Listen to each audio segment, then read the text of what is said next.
Amén y gracias a Dios. Muchas gracias, Estefanía, por hacerte cargo. Bueno, muy buena noche para todos, bienvenidos, ¿cómo están? Es martes y al ser martes estamos nosotros en la escuela de la oración, entonces bienvenidos a una lección más acerca del tema de la oración. Estamos en el Salmo capítulo 13. El Salmo capítulo 13 dice así: ¿Hasta cuándo, Jehová, me olvidarás para siempre? ¿Hasta cuándo esconderás tu rostro de mí? ¿Hasta cuándo pondré consejos en mi alma, con tristezas en mi corazón cada día? ¿Hasta cuándo será enaltecido mi enemigo sobre mí? Mira, respóndeme, oh Jehová, Dios mío, alumbra mis ojos para que no duerma de muerte, para que no diga mi enemigo, lo vencí. Mis enemigos se alegrarían si yo resbalara, mas yo en tu misericordia he confiado, mi corazón se alegrará en tu salvación, cantaré a Jehová porque me ha hecho bien. Como hemos venido diciendo, Salmo capítulo 13 se divide en tres partes, cada parte de 2 versículos. Versículos 1 y 2, primera parte, versículos 3 y 4, segunda parte, versículos 5 y 6, la tercera parte. Cada parte en la cual se divide este salmo tiene una nota bien especial, tiene un sentimiento bien especial también. Los versículos 1 y 2, en esos versículos usted nota una profunda ansiedad, hay un lamento, hay una tristeza, hay una angustia, hay una soledad, hay una depresión, siente que las cosas no van bien. En los versículos 3 y 4 la nota es la nota de la oración, de la intercesión, del clamor, de la súplica, de la plegaria. En los versículos 5 y 6 la nota es la fe, la nota es el gozo, la nota es la confianza, la certeza, la convicción. Esas tres cosas que yo acabo de decir, y esto no es sino repetir un poquito lo que yo dije hace 8 días acerca del tema, esas tres cosas que yo acabo de decir son exactamente esas condiciones o esos procesos emocionales, sentimentales, mentales, espirituales, a través de los cuales nosotros atravesamos. Cuando digo nosotros, me estoy refiriendo a los creyentes. Los creyentes muchas veces partimos de esa situación de desconsuelo, tristeza, angustia, soledad, aflicción, etc. Vamos pasando poco a poco y no nos podemos quedar ahí, ¿no es cierto? No nos podemos quedar ahí.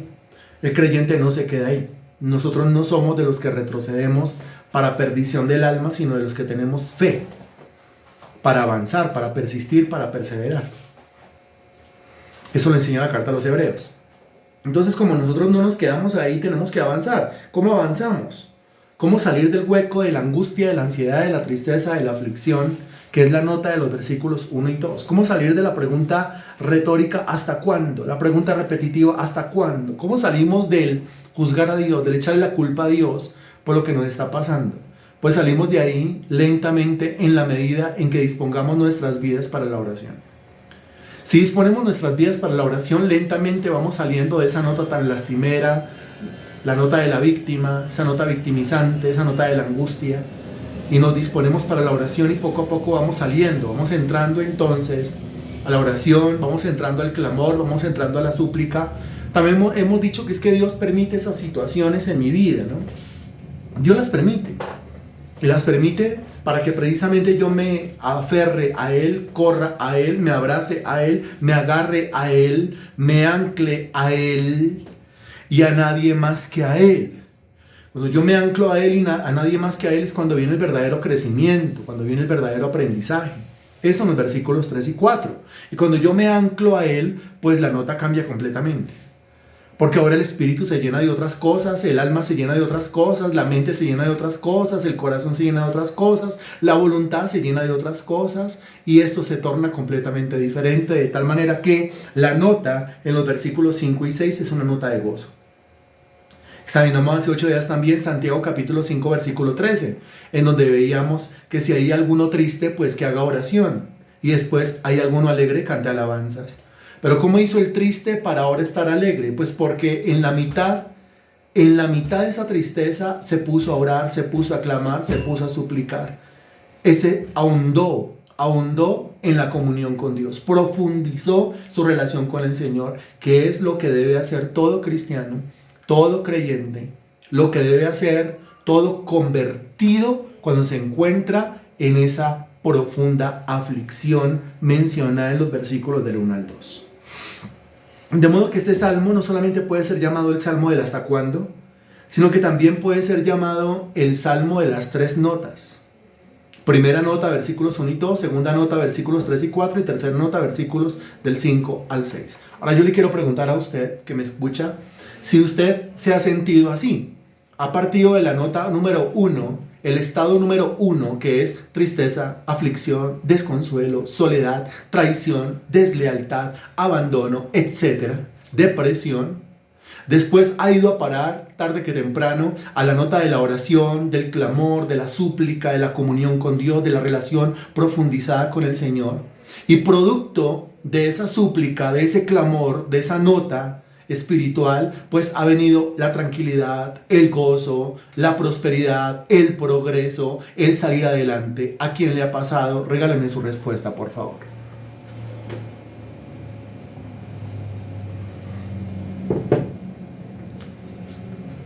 Gracias. A 2 personas de 14. Bueno, a 3 personas de 14. A 4 personas de 14. Muy bien. Eso quiere decir que usted puede hablar muy bien de la oración, ¿cierto? Usted puede hablar de la oración como aquel mecanismo que transforma las cosas. El mecanismo como relación con Dios, como conexión con Dios. Y la conexión con Dios transforma las cosas. Gracias por su respuesta. Gracias por su participación. Recuerde que no nos vamos a demorar mucho aquí. ¿Por qué? Porque solamente vamos hasta las 7 o antecitos de las 7. Ok, a mí me gustaría leerle a continuación. El Salmo capítulo 3 es tan importante en la Biblia. El Salmo capítulo 3 es tan importante en la experiencia del cristiano, pero también el Salmo capítulo 13 ha sido tan importante en la historia, en la vivencia de grandes hombres de Dios, que a mí me gustaría leerle, si me lo permite. Le toca que me lo permita. Si me lo permite, me gustaría leerle lo que grandes hombres de Dios de la historia de la iglesia han comentado acerca de algunos versículos o palabras o porciones del Salmo capítulo 13. Me gustaría que esta clase se desarrollara así, de esa manera, para que usted entendiera la importancia de este Salmo capítulo 13. Para que usted entendiera cómo grandes hombres de Dios encontraron consuelo en estas palabras, encontraron consuelo en estos versículos, que no somos solamente nosotros, sino que hombres de Dios que vivieron hace 100, 200, 300, 500, hace 1000 años, encontraron consuelo en el mismo texto, porque la palabra de Dios no cambia. La palabra de Dios es eterna como Dios es eterno, permanece para siempre establecida en los cielos. Y ese texto del Salmo capítulo 13, que fue aliento para generaciones, hace milenios, hace décadas, para generaciones completas, hace muchos años atrás, ese Salmo capítulo 13 también me puede ofrecer a mí en este momento el consuelo que puede estar necesitando mi alma. Entonces, yo quiero leerle lo siguiente. Por ejemplo, le voy a leer aquí palabras del señor Carlos Spurgeon, príncipe de los predicadores, siglo XIX, Londres, Inglaterra. ¿Hasta cuándo? Una pregunta que se repite no menos de 4 veces. Se corresponde con el intenso deseo de liberación y la enorme angustia experimentada por el salmista en su corazón. ¿Y qué hay de malo en el hecho de que ante el dolor y la impotencia, la impaciencia acabe haciendo su acto de aparición? ¿Acaso no es este el más fiel retrato de nuestra propia experiencia? No es fácil prevenir y evitar que los deseos degeneren en impaciencia. Que Dios nos conceda la gracia de superar esa impaciencia para que mientras confiamos y esperamos en Él, no caigamos en la indulgencia de un espíritu murmurador. Sigue diciendo el mismo, ¿hasta cuándo? ¿Acaso ese grito desesperado no acaba de tanto repetirlo convirtiéndose en aullido? ¿Y qué hay en ello de malo cuando el dolor y la pena no encuentran otro canal de expresión?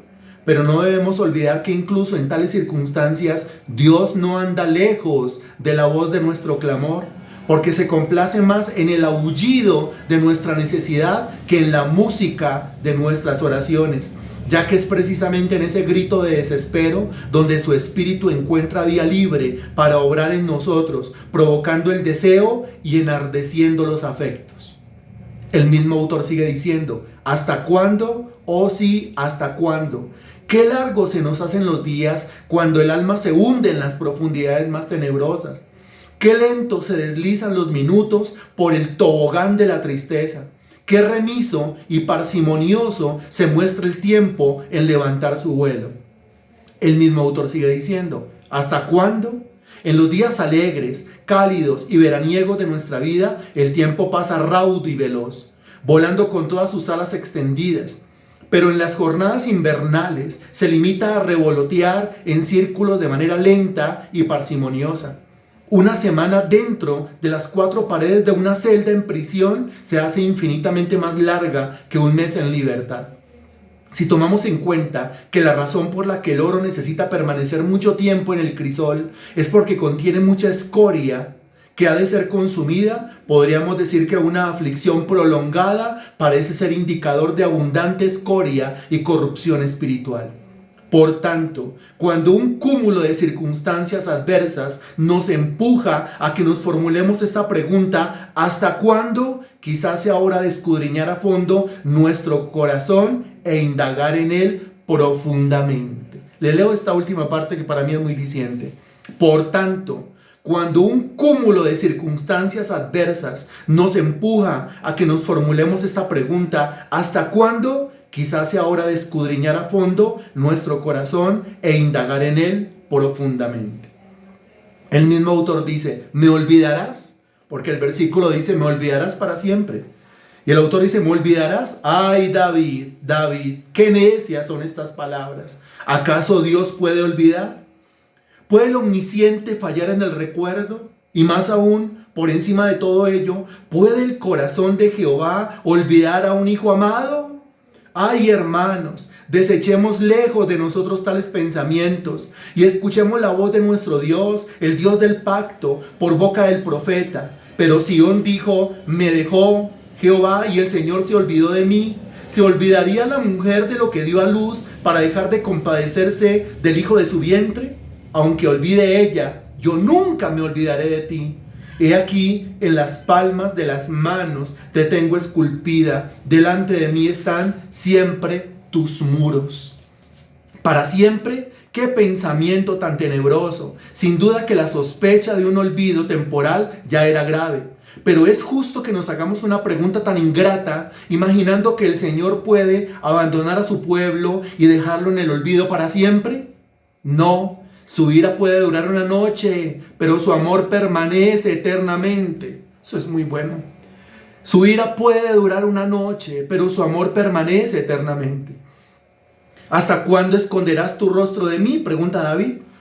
Esta es una pregunta mucho más racional, porque sí existe la posibilidad de que Dios esconda temporalmente su rostro de nosotros, a pesar de que nos siga recordando. Un rostro oculto no es sinónimo de un corazón olvidadizo. En realidad, no es sino en amor que Dios aparta su rostro de nosotros, pero aún así, para un verdadero hijo de Dios, el sentimiento de que su Padre Celestial esconda su rostro de él se hace insoportable y por tanto no cejará en su empeño hasta conseguir el contemplar de nuevo la sonrisa divina.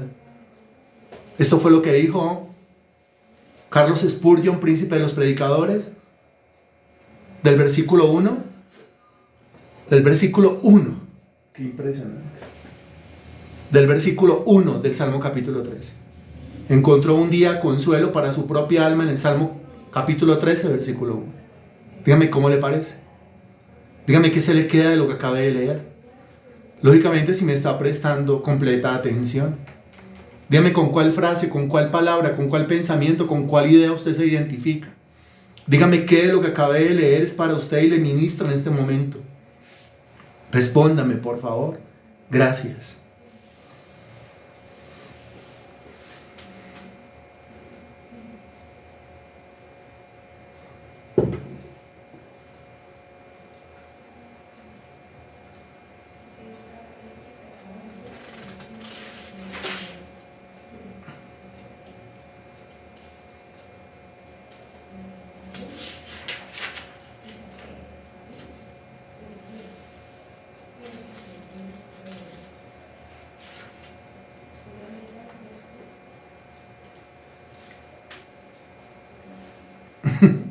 Hermano Rubén dice, yo creo que todo. Si podemos especificar algo, yo le agradezco. Gracias, por favor. Tómese su tiempo, no tenemos afán.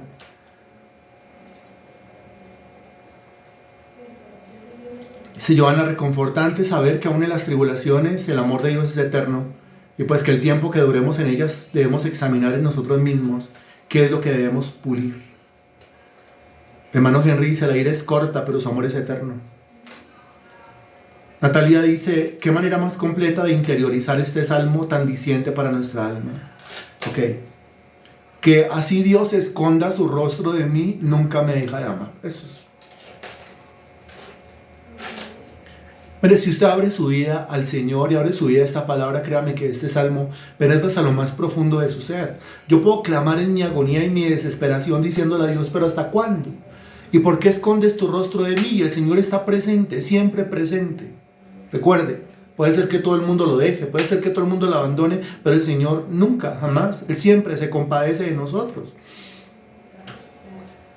Desecha las palabras necias. Su amor es eterno, aunque no vea respuesta, Él está orando, está actuando, reconfortando mi vida. Cuando Dios me dijo en Isaías 54, ok, he escondido mi rostro de ti. Por leve momento he escondido mi rostro de ti. Me identifico con todo, pero la ira de Dios durará una noche, pero su amor seguirá eternamente. Excelente, qué maravilla.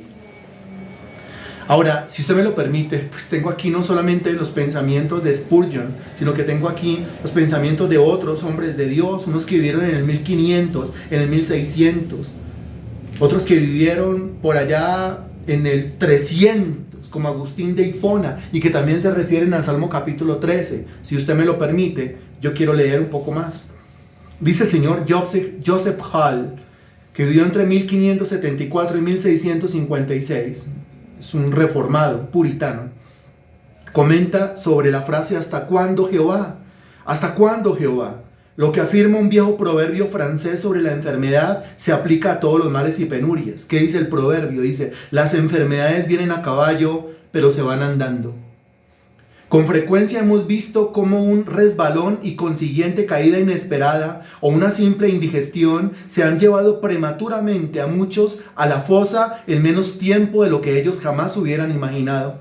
Y sin embargo, las alegrías que vienen como los bueyes, lenta y pausadamente, se van como los caballos a galope. A las penas, puesto que son huéspedes incómodos que alargan su visita y demoran en marcharse. Trato de ignorarlas, de entretenerlas lo menos posible, evitando que se sientan cómodas, a sabiendas de que cuando más me ocupe de ellas, tanto más van a permanecer a mi lado. Por el contrario, las alegrías, sabiendo que no van a quedarse conmigo por mucho tiempo, que van de paso y llaman a mi puerta tan solo para pedir un vaso de agua, les doy la bienvenida y las trato con todos los halagos y cumplidos. El hombre verdaderamente sabio y mejor partidario de sí mismo es aquel que debe sacar el mejor partido de las alegrías y de las tristezas. ¿Qué tal esto? Se hablan de gente doctrinalmente derecha, gente reformada, gente de la Biblia, gente de la Sagrada Escritura. El señor Samuel Rutherford, que vivió entre 1600, por ahí en el 1600, escribió entre el 1600 lo siguiente: me olvidarás para siempre, no para siempre. Pero las ausencias temporales son buenas y necesarias por dos razones. Uno, por la misma razón por la que los agricultores dejan de cuando en cuando un campo sin sembrar, a fin de que la tierra se recupere y haga acopio de sustancias nutrientes, para que aporte posteriormente una cosecha mejor y más abundante. Segundo, porque así como la noche y sus sombras son buenas para las flores, y la luz de la luna y el rocío tan necesarios como el sol diurno, así también las ausencias de Cristo tienen su utilidad especial y su virtud nutritiva. Aportan savia a la humildad, avivan el apetito espiritual y dejan el campo libre para que la fe haga acto de presencia y ejercite sus dedos en agarrar aquello que no se ve.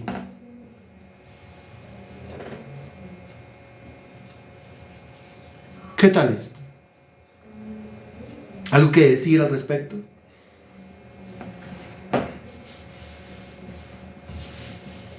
Estamos solamente en el versículo 1 y son meditaciones, reflexiones, pensamientos de grandes hombres de Dios, de los cuales todo cristiano sensato debería alimentarse. Aunque a veces no sienta la presencia del Señor, Dios No vuelve a sentirlo nuevamente, que lo hace llorar a uno. Sí. Muy profunda las reflexiones fortalecen mi fe. ¿Ok? Muy bien. Porque se imagina a estos autores en una completa agonía, tribulación, tristeza, depresión. Por supuesto que sí. El señor Charles Spurgeon, príncipe de los predicadores, tenía una tendencia a la depresión que usted ni se imagina. Eso nunca fue excusa para no servir. Nunca fue excusa para no predicar, nunca fue excusa para no orar, nunca fue excusa para no tener comunión con Dios, nunca fue excusa para no congregarse, nunca fue excusa para no continuar en el camino del Señor. Y ahí es donde usted ve un carácter formado en medio de la agonía, en medio de la tristeza.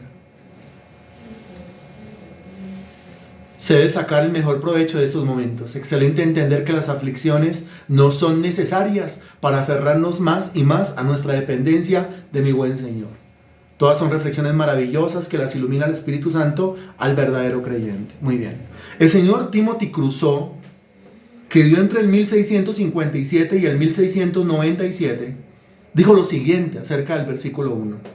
¿Hasta cuándo, Jehová, me olvidarás para siempre? Cuando Dios se aleja de un verdadero creyente por alguna razón, nunca es un alejamiento definitivo. Se trata de alejamientos que pueden resultar tediosos, pero son siempre temporales. Así como está escrito que el espíritu del maligno se apartó de Cristo por un tiempo, pero no abandonó su propósito, y a pesar de que fracasó al tentarle en aquella ocasión, lo intentó de nuevo, así también el Espíritu Divino temporalmente nos hace sentir su ausencia, aunque no se va de nosotros, pero con el firme propósito de regresar esa presencia o esa conciencia de la presencia a ellos de nuevo. Y cuando más claramente nos olvida y abandona, más evidencia tenemos de que tarde o temprano regresará. Y el gozo de su regreso nos compensará con creces la tristeza de su deserción. Por un breve momento te abandoné, pero te recogeré con grandes misericordias, dice Isaías capítulo 54, versículo 7. Es decir, Dios nos promete no solo que nos recogerá tras habernos abandonado por un tiempo, sino que nos promete además grandes misericordias para compensarnos por el breve momento de abandono. Aquel que se ha comprometido a ser nuestro Dios eternamente no puede alejarse de nosotros para siempre. Dice el señor George Hudson: ¿hasta cuándo, Jehová, me olvidarás para siempre? Por muchas que sean las necesidades apremiantes que padecen los seguidores de Cristo en tiempos de aflicción, por más empeño que a causa de estas aflicciones pongan en cumplir con sus deberes cristianos, y por mucho que sea el amor de Cristo hacia ellos, se dan momentos y circunstancias en las que el Señor no estima como lo más oportuno acudir en su ayuda de inmediato. Antes bien prefiere dejar que la prueba siga en ascenso hasta alcanzar su clímax y se transforme en verdadera angustia. Y aún antes de acudir en su ayuda, deja que con gran fatiga remen en esa angustia entre 25 y 30 estadios. Hasta la cuarta vigilia de la noche, que es la vigilia del alba. Ciertamente somos muy sensibles a la aflicción y puestos a prueba.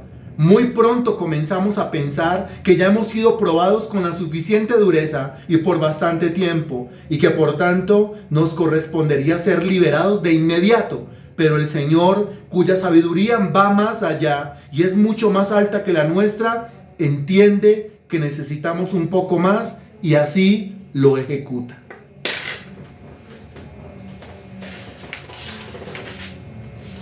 Qué impresionante. ¿Hasta cuándo, Jehová, me olvidarás para siempre? Ahondemos en las posibles causas de la ira de Dios. Dios jamás está irado a menos que haya una razón muy poderosa para ello. ¿Qué es lo que hay en nuestro corazón o en nuestra vida que hace que Dios esconda su rostro y frunza el ceño sobre nosotros? ¿Qué desobediencia a sus mandamientos hemos cometido que lo haya obligado a tomar la vara? En Job leemos: diré a Dios, no me condenes, hazme entender por qué contiendes conmigo. Eso es Job capítulo 10, versículo 1.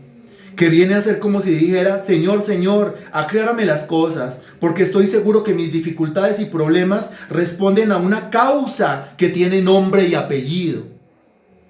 No debemos cejar de ser solícitos en averiguar qué pecados en particular son los que le han llevado a desgajarnos desde las raíces, a sacudirnos y derribarnos como un torbellino, que ha motivado que su enojo con nosotros se prolongue por tan largo tiempo y su ayuda se demore tanto, para que de este modo, si algún mal se esconde en nuestras almas, podamos extirparlo y arrepentirnos de él con el correspondiente y necesario dolor de haberlo cometido, y así obtener el perdón.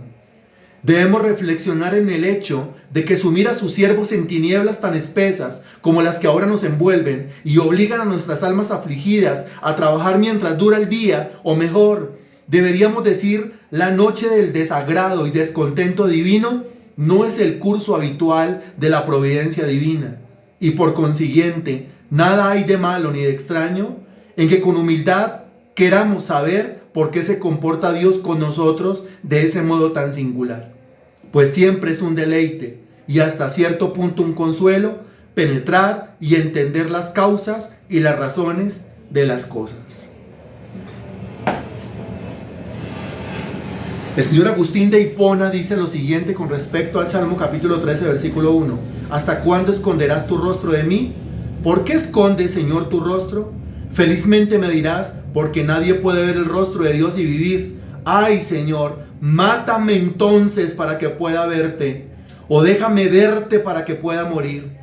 Pues no quiero vivir sino morir para poder ver a Cristo. Deseo la muerte para poder vivir con Cristo. Desprecio mi vida con tal de encontrarte y verte a ti. Hasta ahí, ¿algo más que decir?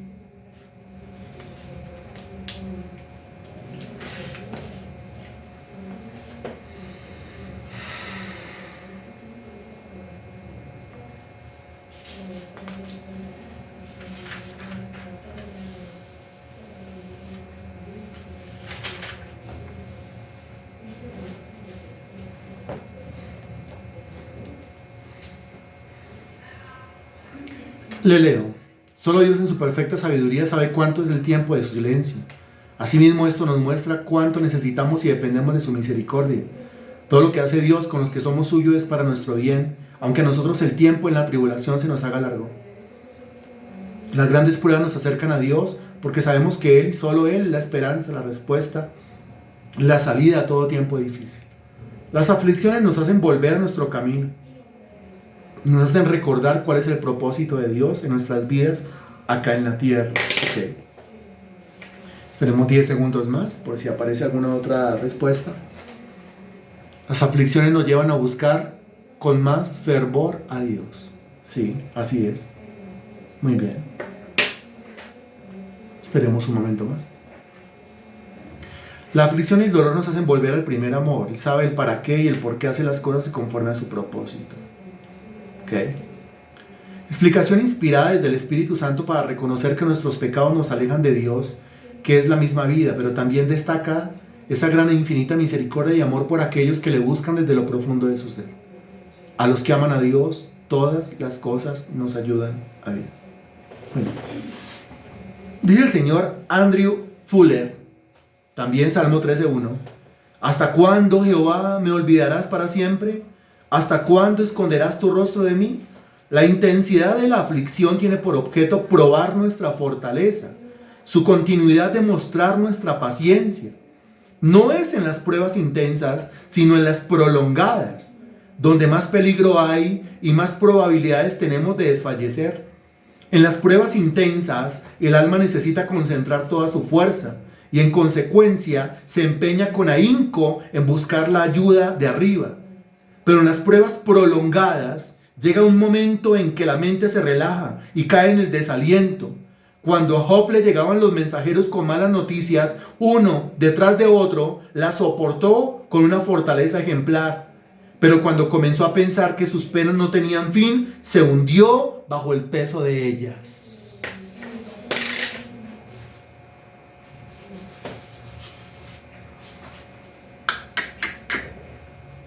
La diferencia entre pruebas intensas y la diferencia con las pruebas prolongadas. Les sigo leyendo. Tenemos que tener una fe inmensa para sentir la presencia de nuestro Señor y así debe ser. La aflicción me ha acercado a Dios porque Él siempre tiene la respuesta. Qué bueno entenderlo. Si hay que morir a nuestra vida para ganar la vida de Cristo. Bien. Ok, dice el señor Timothy Rogers, o dijo el Señor, años 1600, imagínense. ¿Hasta cuándo, Jehová, me olvidarás para siempre? ¿Hasta cuándo esconderás tu rostro de mí? Cuando la vida se apaga, todo cambia de una manera extraña. Toda su gracia, toda su belleza y toda su gloria se desvanecen. La vida es agradable, dulce y cómoda, pero la muerte, con sus pálidos lacayos, levanta el horror y la aversión doquiera que hace acto de presencia.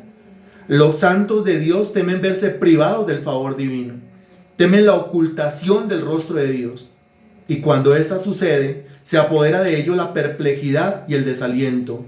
Un sudor frío invade todo su cuerpo y se llenan de tal amargura, angustia y tribulación que les tiemblan todas las articulaciones, cual si estuvieran en los estertores de la muerte. Qué impresionante.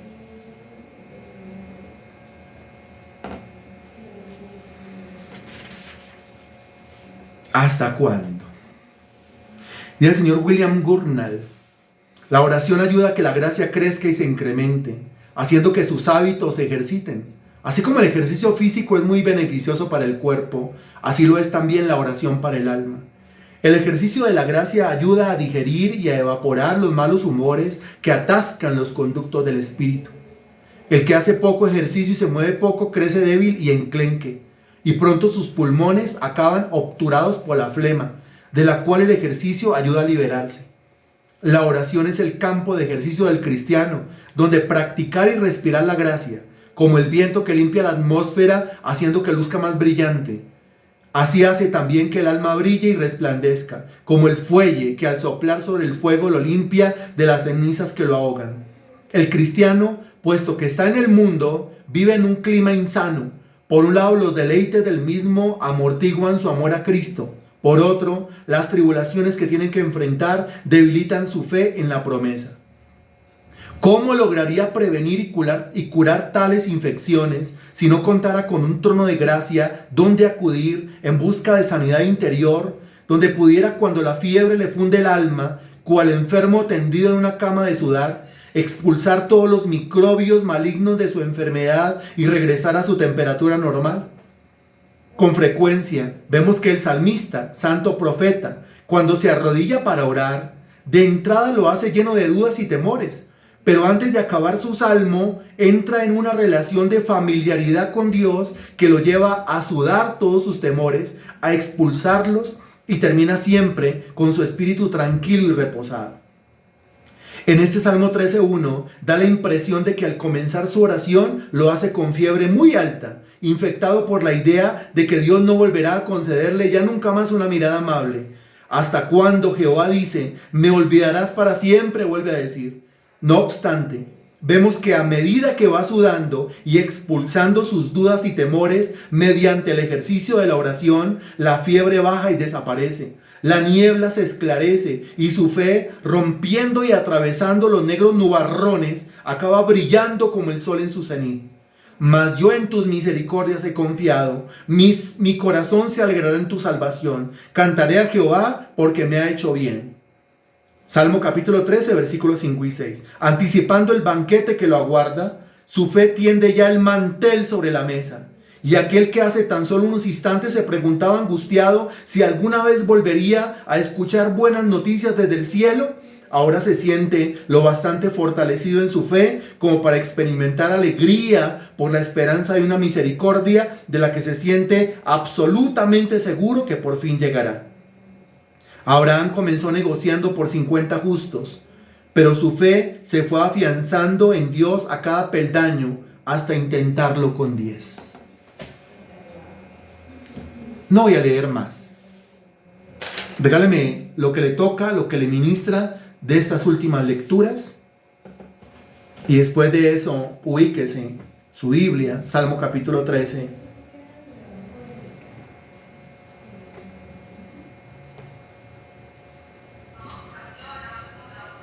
Qué hermosa es la poesía divina. a donde nos eleva el Espíritu Santo para sentirnos en lugares celestiales en Cristo Jesús. ¡Oh, qué buen párrafo, don Henry! Excelente. Muy bien, esperemos un rato más.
Bien, ya están apareciendo las respuestas.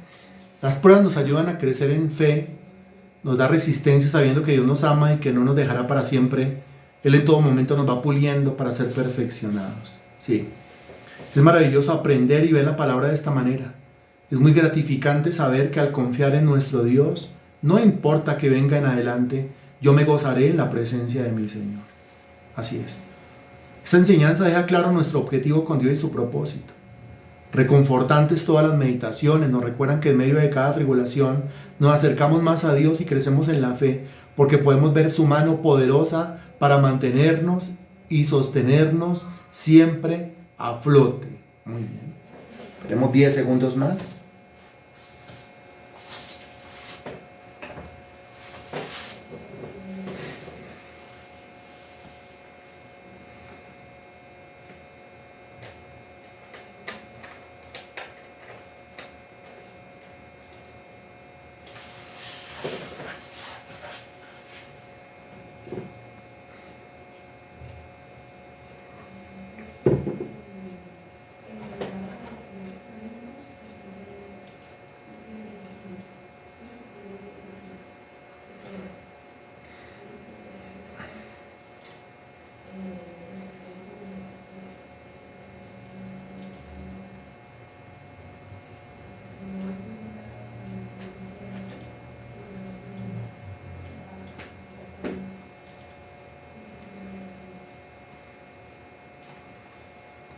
Cinco segundos más, por si alguien más quiere regalarnos su comentario, su respuesta.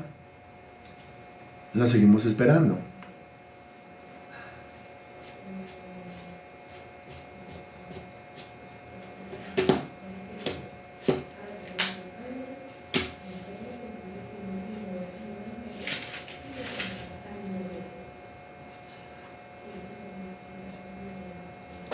Ok. Salmo capítulo 13, versículo 2. Ya apareció otra respuesta. Está clara la fidelidad y seguridad que solo tenemos al vivir en Cristo Jesús. Aun si le fallamos, muy consoladora. Bendito sea mi buen Señor. Ok. Muy bien. Salmo capítulo 13, versículo 2. Dice: ¿hasta cuándo pondré consejos en mi alma, con tristezas en mi corazón cada día? ¿Hasta cuándo será enaltecido mi enemigo sobre mí? Y es que este versículo 2, pues dice un montón de cosas, la verdad. De aquí, de este versículo 2, puede salir perfectamente un curso completo. Pero como no tenemos la idea de que de un versículo salga un curso completo, sino de extraerle lo más que podamos en una sola sesión, entonces entremos en materia. Porque el versículo 2 habla del alma, encuentre la palabra alma. Habla de tristeza, encuentre la palabra tristeza. Habla de corazón, encuentre la palabra corazón. La frase cada día, encuentre la frase cada día. Y la frase enaltecido, o mejor, no la palabra, sino la frase completa, enaltecido mi enemigo sobre mí.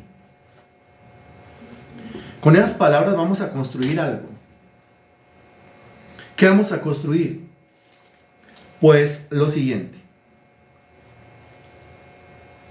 Voy a utilizar la palabra consejos, voy a utilizar la palabra alma, voy a utilizar la palabra tristezas, voy a utilizar la palabra corazón, voy a utilizar la frase cada día,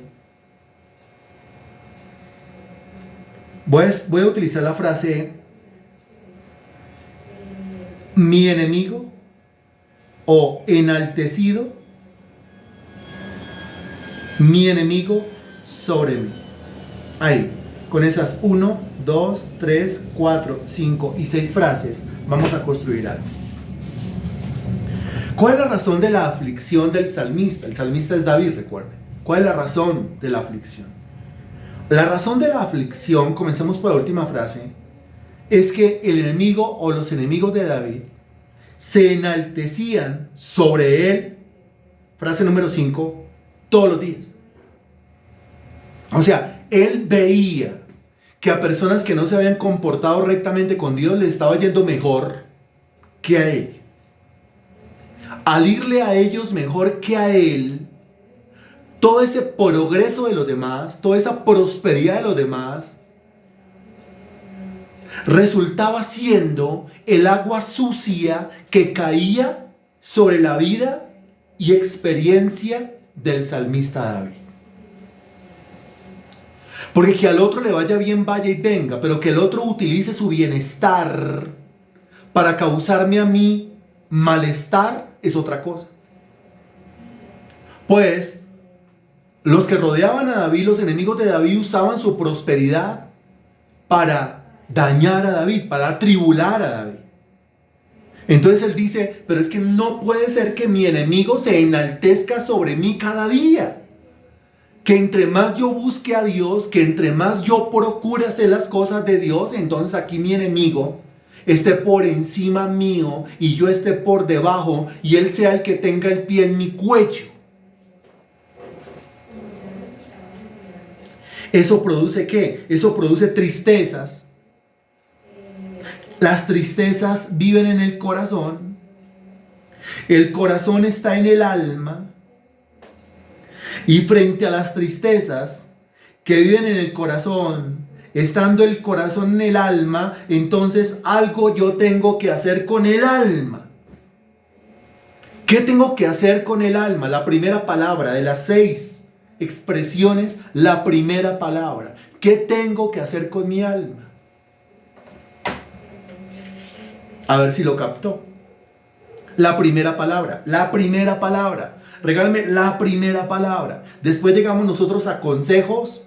Después llegamos nosotros a conceptos que ya conocemos. Pero la palabra, ¿cuál es? La palabra es consejos. ¿Qué está haciendo David? Dice que le está dando consejos al alma. Está poniendo consejos en mi alma. ¿Hasta cuándo pondré yo mismo consejos en mi alma? Su alma está hundida en la tristeza. Quiere decir, es un cristiano que está triste. La tristeza está en el corazón. Un cristiano al cual le aflora en ese momento el corazón, los sentimientos, las emociones. El corazón está en el alma. Quiere decir, es un cristiano almático. Es un cristiano que anda con el sentimiento, con la emoción a flor de piel. Sabemos el peligro que eso conlleva. ¿Qué hay que hacer con el alma? ¿Qué hay que hacer con el corazón? ¿Qué hay que hacer con la tristeza? Hay que hablarle al alma, hay que hablarle al corazón, hay que hablarle a la mente, hay que hablarle a esa tristeza. David lo expresa diciendo, ¿hasta cuándo pondré consejos en mi alma? ¿Hasta cuándo? Eso es una pregunta. Y usted le debe dar la respuesta. Pero ya lo estaba respondiendo usted muy bien. ¿Hasta cuándo usted debe hablarle a su alma? Está en un momento de crisis. En todos los momentos de crisis, el alma tiende a descolocarse. En todos los momentos de crisis, el alma tiende a desencasillarse. En todos los momentos de crisis, el alma tiende a desquiciarse. En todos los momentos de crisis el alma tiende a enloquecerse. Por eso hay que hablarle al alma, háblele al alma, háblele al alma. La tormenta está afuera, pero no deje que la tormenta entre. Eso lo dijimos hace 8 días. La tormenta está afuera, pero no permita que la tormenta penetre. Que afuera pase lo que pase, que venga lo que venga, pero que ni una gota de esa agua sucia, de esa agua inmunda, de esa tormenta que hay allá afuera, penetre en su interior. Porque si penetra en su interior, se le arma una tormenta interna. Esa tormenta interna se arma en su alma, porque el alma se enloquece, desencasilla, se desquicia, se descuadra cuando viene la aflicción. ¿Por qué se desencasilla el alma cuando viene la aflicción? Porque como el alma está centrada, lo hemos dicho siempre, como el alma está centrada en ella misma, el alma se lo toma todo personal. Entonces para ella todo lo que ocurre alrededor es algo personal. Si le hablaron, es personal. Si no le hablaron, es personal. Si están, es personal. Si ya no están, es personal. Si la puerta se abrió, es personal. Si la puerta no se abrió, también es personal. Todo lo que está a su alrededor, el alma lo va a interpretar como que es una cosa personal. Cuando viene el problema, cuando viene la tribulación, el alma lo interpreta como algo personal. Inmediatamente se agita algo que está en el alma. Eso que está en el alma y se agita se llama ego. Ego. El yo. Se lo toma personal. Se victimiza. Mire todo lo que me está pasando a mí como si fuera yo la única persona a la cual le pasa lo que le está pasando. Hay otras personas a las cuales le está pasando lo mismo. Y hay otras personas a las cuales les está pasando peores cosas. Quizás no estén así de enloquecidos como yo lo estoy en este momento. Por eso hay que hablarle al alma. Ahora, ¿hasta cuándo yo debo hablarle al alma? Porque hay una pregunta y usted la tiene que responder. ¿Hasta cuándo yo debo sentarme con mi alma y hablarle y aconsejarla? ¿Hasta cuándo debo hacerlo? Muy bien, Natalia, cuando dices que el alma es muy sensible. ¿Hasta cuándo hay que hacerlo? ¿Hasta cuándo? O sea, deme un momento en el tiempo. ¿Hasta cuándo? ¿Hasta cuándo? ¿Hasta cuándo?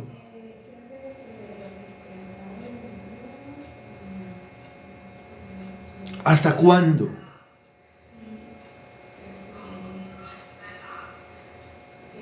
Diez segundos. ¿Hasta cuándo? ¿Hasta cuándo? Note, está desencasillada, descuadrada, desquiciada, fuera de control, enloquecida. Ahí le estoy dando la respuesta. ¿Hasta cuándo? ¿Hasta cuándo? ¿Hasta que logre qué? Hasta que la someta. Hasta que tome el control sobre ella. Hasta que la ponga en servidumbre. Ahí, eso se llama tener paz en medio de la tormenta. ¿Ha experimentado usted lo que es tener paz en medio de la tormenta? ¿Ha experimentado usted? La tormenta está afuera, arrecia.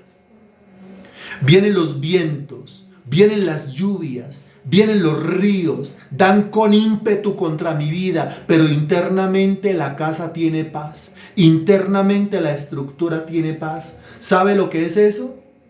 ¿Sabe también, conoce la otra cara de la moneda? Lo que es cuando el agua se mete al barco. Lo que es cuando la tormenta de afuera también se convierte en una tormenta interna. ¿Conoce las dos caras de la moneda? ¿Conoce las dos caras de la moneda? ¿Cuál es la voluntad de Dios para con nosotros? ¿Que la tormenta de afuera se convierta en una tormenta interna o que a pesar de la tormenta de afuera yo logre estar en paz? Yo logré estar en paz. Entendiendo que mi afán no puede cambiar las cosas. Para bien no cambia las cosas. Mi afán lo empeora todo. Porque mi afán me lleva a tomar decisiones en la carne. Mi afán me lleva a tomar decisiones apresuradas.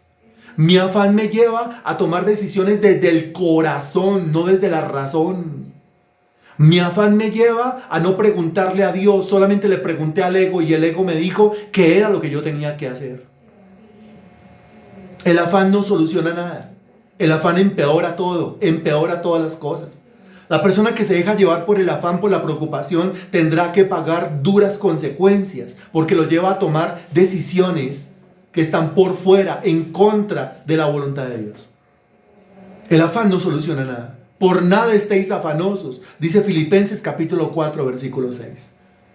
Y cuando el texto dice por nada estéis afanosos, o como en Mateo capítulo 6, que se repite y se repite y se repite diciendo no os afanéis, no os afanéis, no se afane. Quiere decir que el afán no puede hacer blanco o negro un solo cabello. El afán no puede alargar un codo mi estatura. El afán no soluciona nada. El afán no ayuda para nada. El afán no abre puertas. El afán no allana el camino. El afán no provoca milagros.